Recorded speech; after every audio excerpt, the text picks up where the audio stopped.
Dominique Strauss-Kahn entre les mains de la police à New York. L'abolition de la peine de mort en France. Les dirigeants des grandes compagnies pétrolières, ExxonMobil, BP, Shell, sont auditionnés aujourd'hui au Congrès des États-Unis. Le sujet, c'est leur éventuel rôle dans la désinformation sur le changement climatique, la fabrique du doute. Bonjour Pauline Jacot. Bonjour à tous. Alors, c'est pas la première fois que de grandes compagnies pétrolières sont pointées du doigt.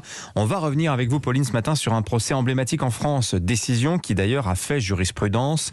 C'était Total, poursuivi et condamné dans l'affaire du naufrage de l'Erika. Le 12 décembre 1999, un vieux pétrolier sous pavillon maltais est pris dans une tempête au large du Finistère. Il se casse en deux et libère 20 000 tonnes de fioul. On ne prend pas tout de suite la mesure de la catastrophe, mais 2 jours plus tard, la France et les Français se rendent à l'évidence. Le goudron menace les côtes bretonnes. On a l'impression que le pire est à venir, car en fait, les 2 moitiés de coque de l'Erika, qui repose par 120 mètres de fond, laissent échapper du fioul. L'arrière est en train de dégager une très grosse pollution, déjà longue de plusieurs kilomètres. Un mazout gluant, visqueux, impossible à pomper. Le 25 décembre 1999, des nappes de 15 km vont souiller 400 km de falaises et de roches.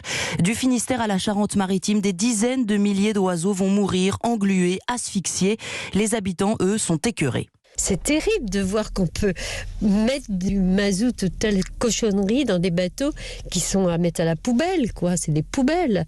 Et c'est là qu'on a la haine. La haine des pêcheurs aussi est très vite dirigée contre Total, l'affréteur du navire. La compagnie est également rapidement visée par la commission d'enquête en charge du dossier. Oui, elle rend son rapport en janvier, 1 mois après le naufrage de l'Erika. Si l'Erika s'est brisée en deux en pleine tempête, c'est bien parce que sa structure était fragile, victime de la rouille dans plusieurs cuves.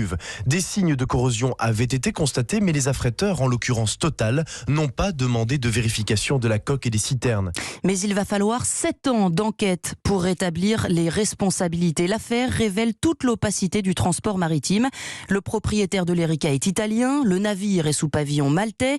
Il est géré par une obscure société aux Bahamas. Lors du procès en 2007, chacun se renvoie la balle et Total refuse d'endosser la responsabilité du naufrage. Des procédures d'inspection ne nous permettent pas de pénétrer dans les structures, dans les profondeurs du navire et de détecter les éventuelles faiblesses, et j'ai parlé de vices cachés de ces navires. Alors Total sera bien condamné, Pauline, et c'est d'ailleurs une décision historique. Oui, pour la première fois, le préjudice écologique est établi. Total doit verser 192 millions d'euros aux parties civiles.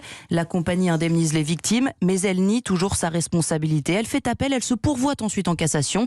En 2012, la Cour met fin à des années de procédure. Toute la côte atlantique était suspendue à cette décision de justice, 13 ans après le naufrage de l'Erika et la catastrophe écologique qui s'en est suivie. Et la Cour de cassation a donc décidé de confirmer toutes les condamnations, dont celle de Total. Les pollueurs deviennent alors les payeurs. Le naufrage de l'Erika marque la fin d'une époque. La nature a désormais un statut juridique qui lui permet d'être défendue. Merci Pauline Jacot. À suivre sur Europe 1.